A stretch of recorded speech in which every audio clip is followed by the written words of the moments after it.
দাঁড়াও, কিছু বলো না, শুধু শোনো, কারণ এটাই সেই সত্য যা তোমার পুরো জীবনের গতিপথ বদলে দেবে। তুমি হয়তো কাউকে, কোনো সম্পর্ককে বা কোনো স্বপ্নকে মন প্রাণ দিয়ে ভালোবেসেছ, কিন্তু তুমি কি কখনো নিজেকে জিজ্ঞেস করেছ, তারা কি তোমাকে মন প্রাণ দিয়ে ভালোবেসেছিল, নাকি শুধু ব্যবহার করেছিল? তুমি কি কখনো কারোর জন্য সবকিছু ছেড়ে দিয়েছ, আর তার বিনিময়ে কি পেয়েছ? বিশ্বাসঘাতকতা, অবহেলা, নাকি সেই নীরবতা যা আত্মাকে ছিন্নভিন্ন করে দেয়? এবার থামো, কারণ এখন তুমি মন দিয়ে শুনবে, হৃদয় দিয়ে নয়। চাণক্য বলেন, যারা আবেগের দ্বারা আবদ্ধ তারা পৃথিবীর সব ছলনার শিকার হয়, আর যারা বুদ্ধির দ্বারা আবদ্ধ তারা সব ছলনাকে হার মানায়। তুমি কি তোমার সব সমস্যার মূল কারণ জানো? যেখানে তোমার মন থাকার কথা সেখানে তুমি তোমার হৃদয়কে রেখেছ। এবার ভেবে দেখো, কেউ তোমার দিকে তাকিয়ে হাসি মুখে বলে, তুমি আমার, আর তারপর যখন তোমার হৃদয় ভেঙে যায় তখন তারাই প্রথম মুখ ফিরিয়ে নেয়। কেন? কারণ তারা খেলছিল, আর তুমিও খেলছিলে। তারা তাদের মনকে অনুসরণ করেছিল, আর তুমি তাদের হৃদয়ে ডুবে গিয়েছিলে।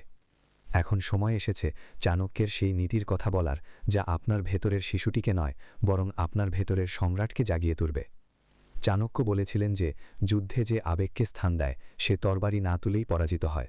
তাই আপনি যদি চান যে এখন কেউ আপনাকে ভেঙে না দিক, তবে মনে রাখবেন যে এখন কোনো সম্পর্ক, কোনো প্রতিশ্রুতি হৃদয় দিয়ে পূরণ হবে না। এর ওজন হবে মন দিয়ে। আজকের এই ভিডিওতে আমরা এমনই এক রহস্যময় নীতি নিয়ে কথা বলতে যাচ্ছি, যা জেনে আপনি সম্পর্ক পরীক্ষা করতে শিখবেন। প্রতারকদের হাসির আড়ালে লুকিয়ে থাকা রহস্য আপনি চিনতে পারবেন। এবং সবচেয়ে গুরুত্বপূর্ণ হল, আপনি আপনার ভেঙে যাওয়া আত্মসম্মানকে আবার মুকুট হিসেবে পড়তে পারবেন। কারণ এটাই চাণক্যের নীতি। এটা তোমাকে ঘুম পাড়ানোর কোনো ঘুমপাড়ানি গান নয়, এটা এক রণহুঙ্কার যা তোমাকে ভেতর থেকে কাঁপিয়ে তোলে। এখন ওঠো এবং চিন্তার সাথে বাঁচতে শেখো। যদি তুমি এখন এই ভিডিওটি ছেড়ে দাও, বিশ্বাস করো, আগামীকাল একই চক্রের পুনরাবৃত্তি ঘটবে। কেউ তোমাকে ব্যবহার করবে, নিজেকে তোমার নিজের বলে দাবি করে। তুমি ভেঙে পড়বে, আর রাতে একা একা ছাদের দিকে তাকিয়ে থাকবে। কিন্তু যদি তুমি শেষ পর্যন্ত এই ভিডিওটির সাথে থাকো, তবে তুমি যে শিক্ষাগুলো পাবে তা শুধু চাণক্যেরই নয়, তোমারও শ্রেষ্ঠ শক্তি হয়ে উঠবে। এখন খেলা শুরু, এবং এবার কেউ তোমাকে হারাতে পারবে না, কারণ তুমি চাণক্যের কাছ থেকে শিখেছ, হৃদয় দিয়ে নয়, মন দিয়ে খেলো। প্রথম অধ্যায়, নীরব থাকো, জয়ী হও।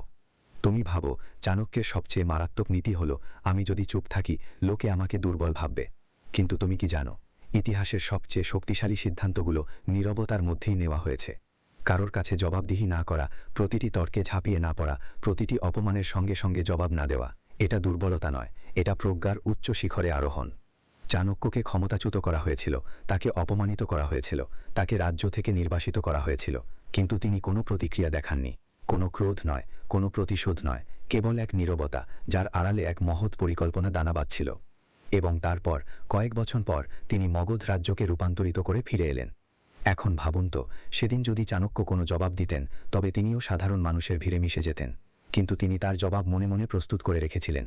এবং যখন সময় এলো, তিনি এমন শক্তিতে আঘাত হানলেন যে শত্রু উধাও হয়ে গেল। নীরবতা কেন শক্তি? চাণক্য বলেন, মৌনম সর্বার্থ সাধনম, অর্থাৎ নীরবতাই সকল উপায়ের রাজা। যখন আপনি নীরব থাকেন, তখন মানুষ আপনার গভীরতা পরিমাপ করতে পারে না। আপনার প্রতিপক্ষ বিভ্রান্ত থাকে, ভাবতে থাকে আপনি কি ভাবছেন। মহাশয়, আপনি আপনার শক্তি অপচয় করেন না, এবং প্রতিটি কথা বলার আগে ভাবেন। যে উচ্চস্বরে কথা বলে সে দ্রুত হেরে যায়। এই জগতে যারা সবকিছু খোলাখুলি বলে দেয় তারাই সবচেয়ে বেশি প্রতারিত হয়। এটা আমার ভালো লাগে, আবার ঘৃণাও হয়। আমার স্বপ্ন হলো যখন আপনি সবকিছু প্রকাশ করে দেন, তখন মানুষ আপনার স্বপ্নগুলোকেও নিজেদের সুবিধার্থে ব্যবহার করা শুরু করে। চাণক্য নীতিতে বলা হয়েছে যে যে ব্যক্তি তার ইচ্ছা ও পরিকল্পনা সবার কাছে প্রকাশ করে সে কখনো সফল হয় না। চুপ থাকুন, যখন অন্য ব্যক্তি চিৎকার করছে, যখন কেউ আপনার উপর চেঁচামেচি করছে, আপনাকে অপমান করছে, অশ্লীল ভাষা ব্যবহার করছে, তখন তার লক্ষ্য হলো আপনাকে আপনার অবস্থান থেকে নামিয়ে আনা। সে চায় আপনি চিৎকার করুন, তর্ক করুন এবং আপনার শক্তি হারিয়ে ফেলুন। কিন্তু যখন আপনি চুপ থাকেন, তখন আপনি কেবল তার পরিকল্পনা ব্যর্থই করেন না, বরং মানুষের মনে আপনার গাম্ভীর্যও প্রতিষ্ঠা করেন। চাণক্য বলেন যে তর্কে বিজয়ী সে নয় যে জোরে কথা বলে, বরং সেই যে চুপ থাকে এবং সঠিক সময়ে আক্রমণ করে। চুপ থাকুন যখন আপনার সময় খারাপ যায়। যখন সবকিছু ভেঙে পড়ছে এবং সবাই আপনাকে দোষারোপ করছে, তখন নীরব থাকাই আপনার সবচেয়ে বড় অস্ত্র। কারণ সময়ের সাথে সাথে একটি সত্য প্রকাশিত হয়। দুজন মিথ্যেবাদী নিজেরাই ধরাশায়ী হয়। আপনার নীরবতা একদিন বজ্রের মতো ভেঙে পড়বে। এটাই ছিল চাণক্যের মূল মন্ত্র। ধৈর্যের চেয়ে বড় অস্ত্র নেই, এবং নীরবতার চেয়ে বড় কৌশলও নেই। কখন কথা বলা উচিত? নীরবতা শক্তি, কিন্তু কথা বলাও একটি শিল্প। চাণক্য বলেন, কেবল তখনই কথা বলুন যখন আপনার কথায় কোনো পরিস্থিতি বদলে দেওয়ার ক্ষমতা থাকে, অন্যথায় নীরবতাই শ্রেয়। তাই তখনই কথা বলুন যখন আপনার কথা ন্যায় বিচার প্রতিষ্ঠা করে, যখন নীরবতা অবিচারকে আরও বাড়িয়ে তুলছে, যখন অন্য ব্যক্তি আপনার নীরবতাকে দুর্বলতা হিসেবে দেখতে শুরু করে, তখন কথা বলুন। কিন্তু তার আগ পর্যন্ত শুনুন, ভাবুন এবং নীরব থাকুন।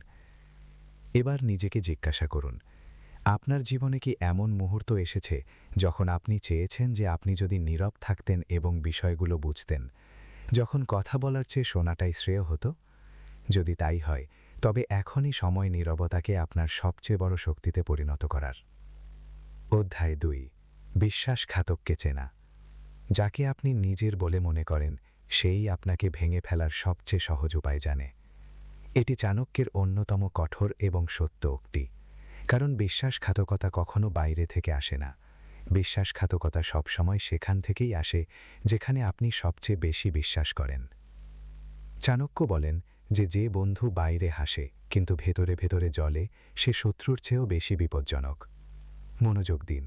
যদি কেউ আপনার সাথে মিষ্টি কথা বলে, সব কিছুতে রাজি হয়ে যায়, আপনার প্রতিটি ধারণার প্রশংসা করে এবং ক্রমাগত আপনাকে নিজের বলে দাবি করে, তবে সতর্ক হন, কারণ তারা হয়তো আন্তরিক নয়, তারা কেবল কৌশল করছে। এটি একজন প্রতারকের প্রথম লক্ষণ। তারা আপনার হৃদয়ে বাস করে, কিন্তু তাদের উদ্দেশ্য থাকে তাদের পকেটে। আপনি আপনার সম্পর্কের মধ্যে তাদের দেখতে পান। তারা আপনাকে একটি সুযোগ হিসেবে দেখে। আপনি তাদের প্রতিটি কথা বিশ্বাস করেন, আর তারা আপনার প্রতিটি কথা লিখে রাখে, দুর্বলতা, ভয়, আশা, সব কিছু। এবং তারপর একদিন তারা আঘাত হানে।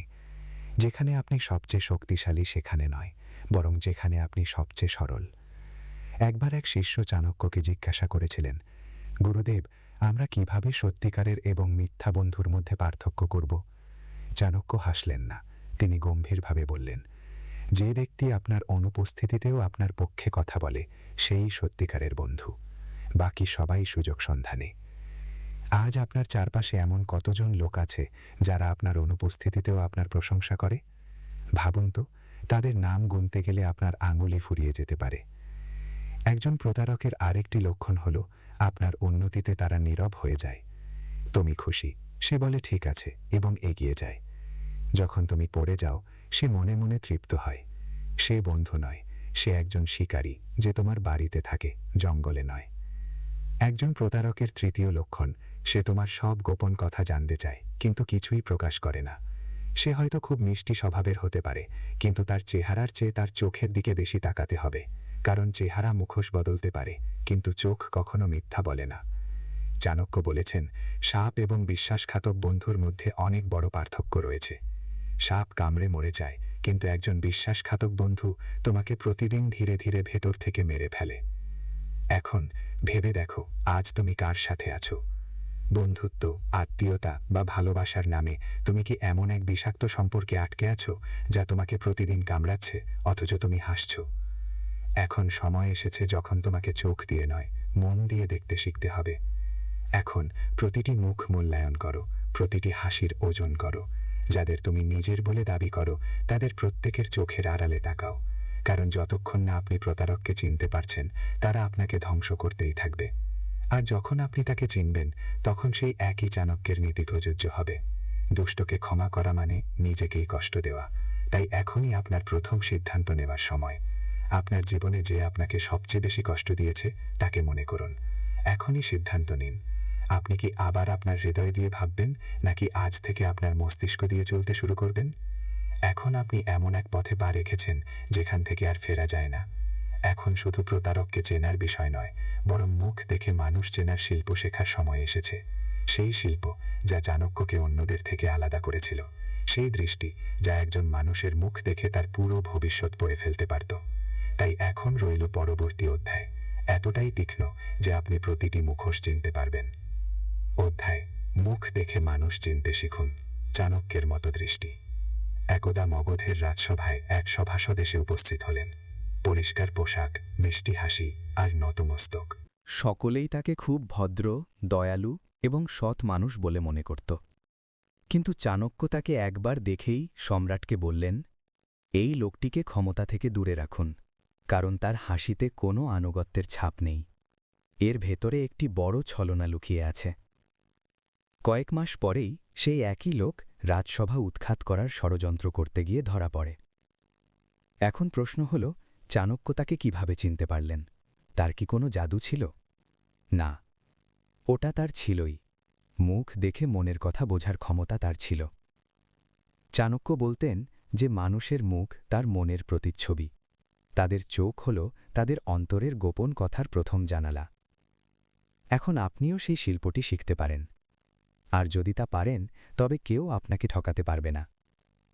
একটি মুখ মানেই অভাবী মুখ নয়, পরিকল্পনাকারী। এই ধরনের মানুষ সবসময় বন্ধুত্বপূর্ণ আচরণ করে। তারা মন থেকে কথা বলে, যেন তারা বন্ধু। কিন্তু খুব মনোযোগ দিন, তাদের কথায় এক অদ্ভুত তাগিদ থাকে।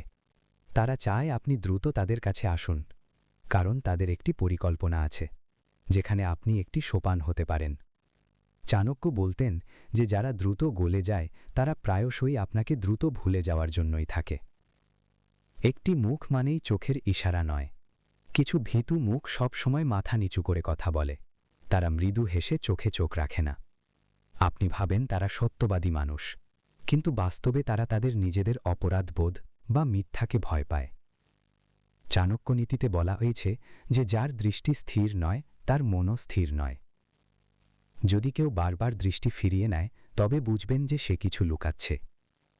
মুখ দেখে কথা বোঝার ক্ষমতা এমন একজন ব্যক্তির যিনি সবকিছুর সাথে একমত হন, কিন্তু তিনি সব বিষয়েই সঠিক।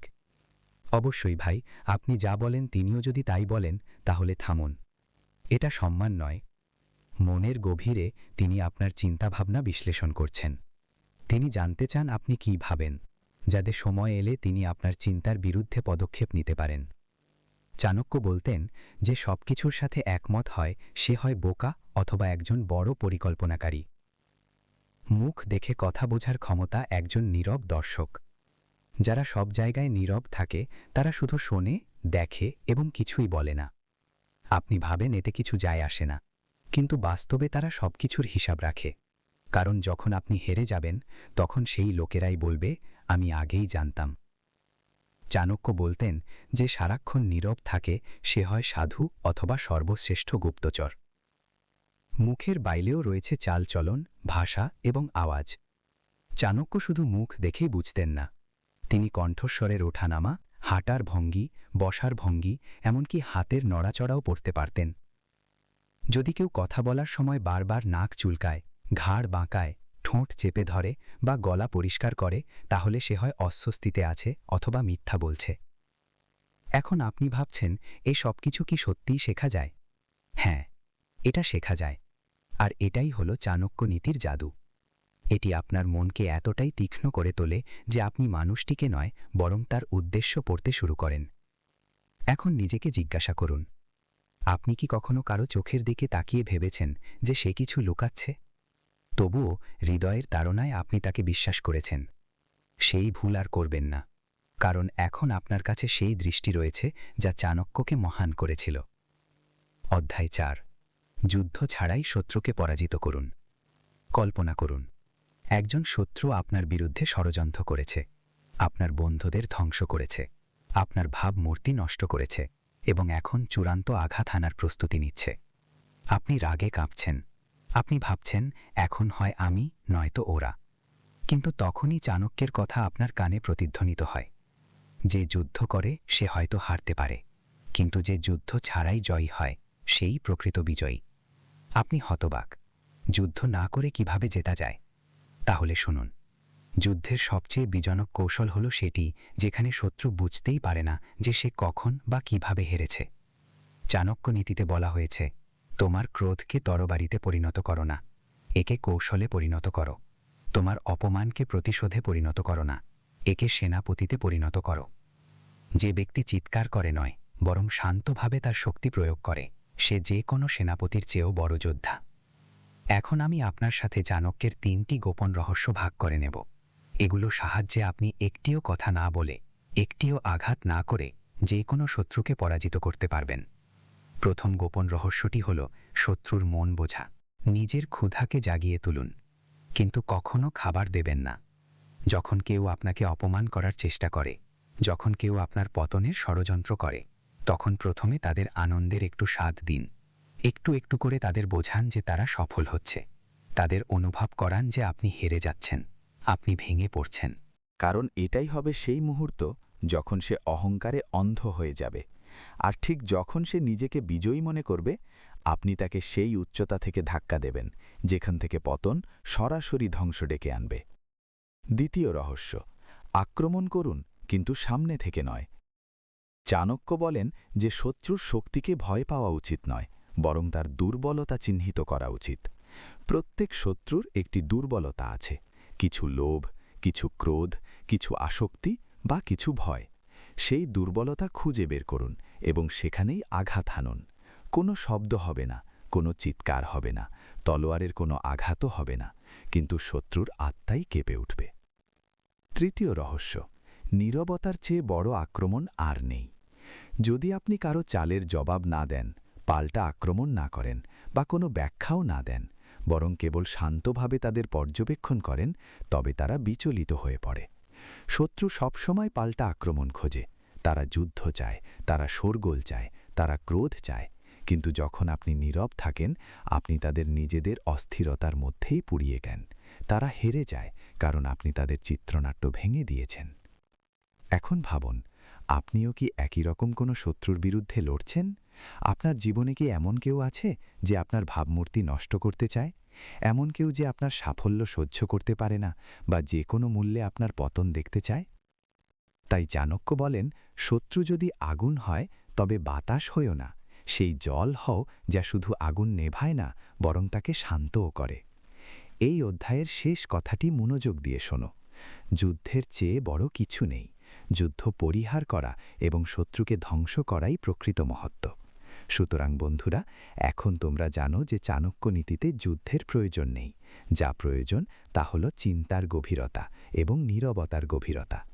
এখন তোমরা তোমাদের শত্রুদের বিনা যুদ্ধে পরাজিত করতে, তাদের নিজেদের ফাঁদে ফেলতে প্রস্তুত।